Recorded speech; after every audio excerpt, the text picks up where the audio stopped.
And off the mark for Richie Richardson, and he'll pick up 2 runs. Good running between the wickets on a day that is in complete contrast to the 35 degrees they're having in Sydney at the moment.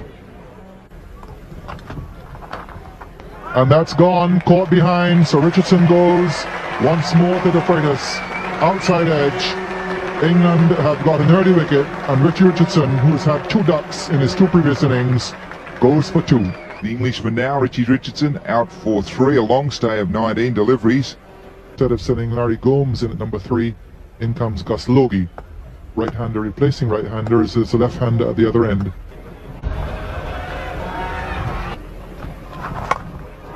That's well played. That's beat the fieldsman down there as well, right off the meat of the bat. He's tried to play that shot on numerous occasions and played and missed. Here now is Gladstone Small, he's the new bowler.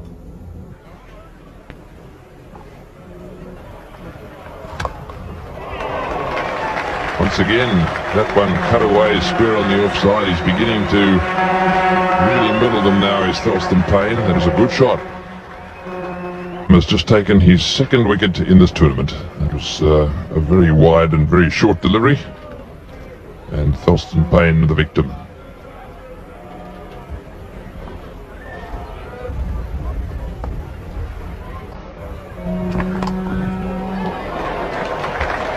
That's a very good shot. Short delivery. Botham does this quite often in his first over, and that one smashed away to the boundary with ease. So 4 more to the total, and the West Indies now 2 for 30. It's a comparison after 18 overs, so there's nothing in this match. Botham to Gomes. Gomes steers that one fine, and Gladstone Small can't cut it off. It was probably wide of the keeper, but it was certainly a genuine nick, and it raced away for 4. The unflappable Larry Gomes picking up 4 valuable runs. John Embury coming into bowl. Nicely placed there by Gus Logie, heading downwind. No problem in reaching the boundary. All you need to do is find the gap. Just wide of Gladstone Small and away to the boundary. Bit fortunate with that shot. He followed through and hit it with a fair amount of power. Just eluded mid-off and short cover and raced away for 4. Botham the bowler. Got him. That leg slip played straight to the man there. That's very well done by Botham and the captain Gatting. They put him in that position. He bowled it just short of a length, and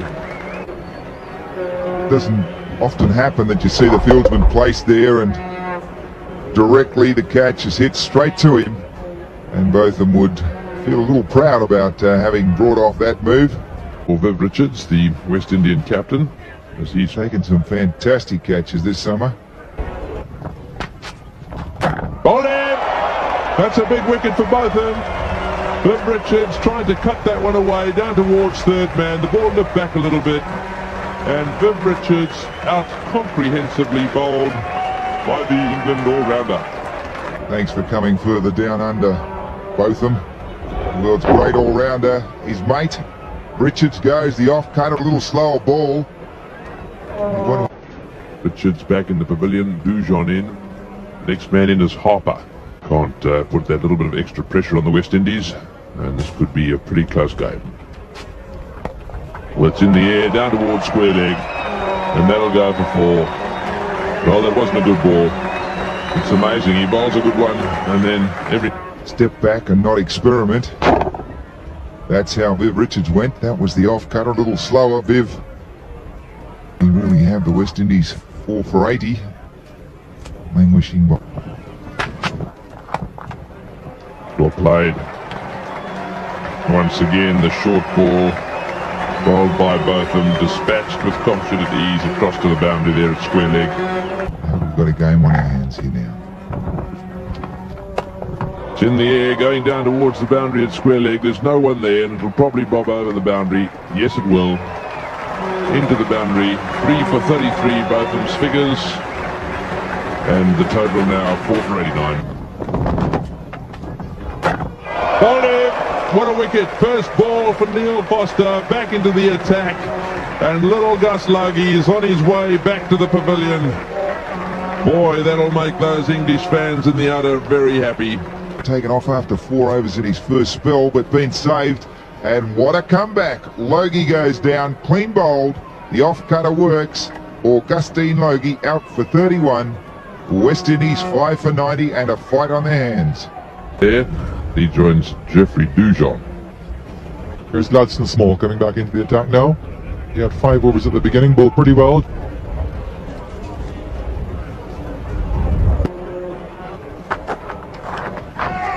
He's gone. West Indies have lost another wicket. And England now well and truly on top. West Indies 6 for 95. Harper out for 4. At 2 down, suddenly a collapse. The 6th man to go, Roger Harper, easily caught by Bruce French. And the West Indies are now 6 for 95. So here comes Malcolm Marshall to join Jeffrey Dujon.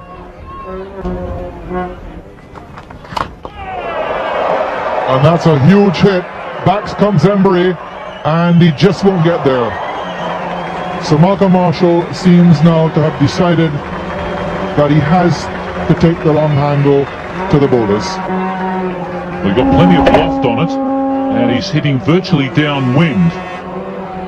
But it still didn't quite carry over the boundary rope.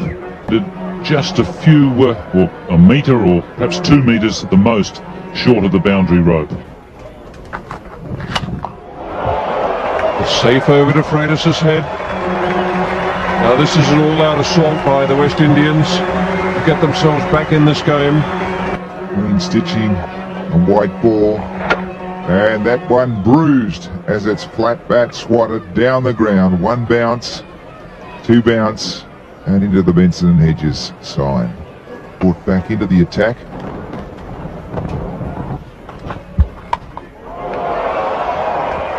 Athey, he's caught a lot this year and he's caught another one. Well, West Indies were going along perfectly well there.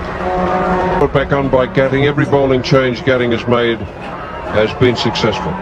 And achieved success comfortably, but he went for the big hit, and I couldn't think of a safer man to be under that catch than do that. Now they see a tense struggle ahead for the West Indies.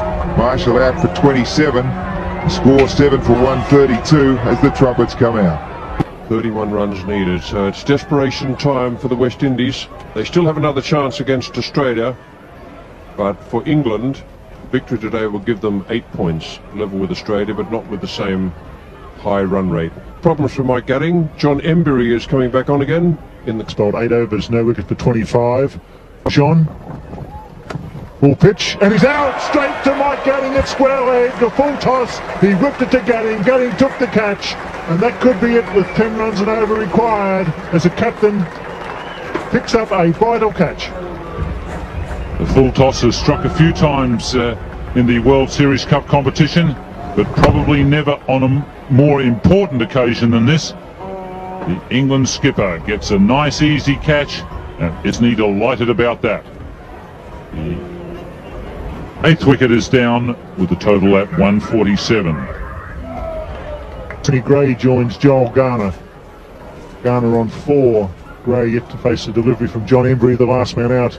Vice Captain Dujon caught at square leg for 3 boundaries of 57 balls faced. Jeffrey Dujon. Embury to Gray. Full pitch. It's gone. Now, can you believe it? Another full pitch. He's in straight back on the wicket. Out went the right claw. He dragged it in. He's on a hat-trick, and England look like going into the finals with 1 match to play. Will be a hat-trick of full tosses. The curving full toss, Tony Gray gets it on the leading edge, and what's even worse for the West Indies, the batsmen haven't crossed again. So poor old Joel Garner remains at the non-striker's end. Tony Gray is out for a duck, and the West Indies 9 for 147. So John Embury on a hat-trick. West Indies 9 for 147. Courtney Walsh beaten, beautifully taken. Fine piece of work by the wicketkeeper. No result by French. got to get Joel Garner up on strike. There are 3 balls left in this over. Courtney Walsh has got to get a single, at least give him a couple unwind. He's gone for it. He's missed it again. French takes it. Well, the West Indies play Australia on Friday at the Sydney Cricket Ground. The run rate the problem for the West Indies, beaten again by the arm ball.